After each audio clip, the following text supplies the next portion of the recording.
Balangir CRPF को अभियान तेज बलांगीर जिलार 189 बैटालियन सेंट्रल रिजर्व फोर्स असामाजिक कार्यकलाप विरुद्ध और परिवेश को स्वच्छ रखा निमंते एक अभियान आयोजन करथिले।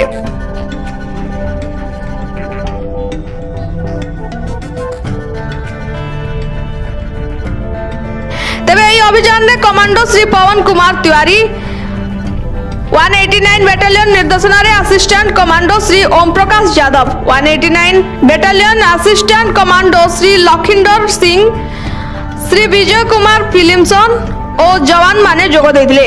एथिरे बलांगीर जिलार ऐतिहासिक विश्व प्रसिद्ध हरिशंकर पीठरे थिबा मंदिर पार्क और बस स्टैंड चतुर्पार्श्व स्वच्छ अभियान आयोजन करथिले।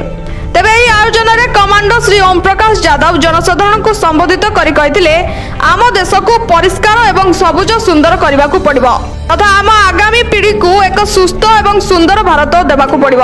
ଏଥିସହ ଏହା ମଧ୍ୟ କହିଛନ୍ତି ସର୍ବସାଧାରଣ ସ୍ଥାନରେ ପରିଷ୍କାର କରିବା ପ୍ରତି ଧ୍ୟାନ ଦେବା ଆବଶ୍ୟକ ବୋଲି।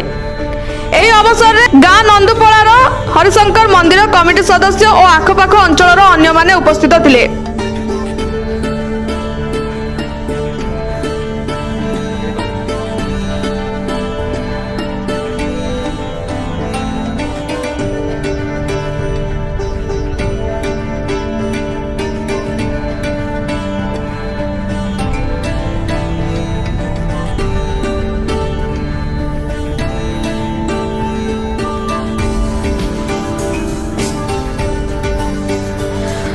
बलांगीर दुर्योधन बर्गेंको रिपोर्ट खबर टुडे।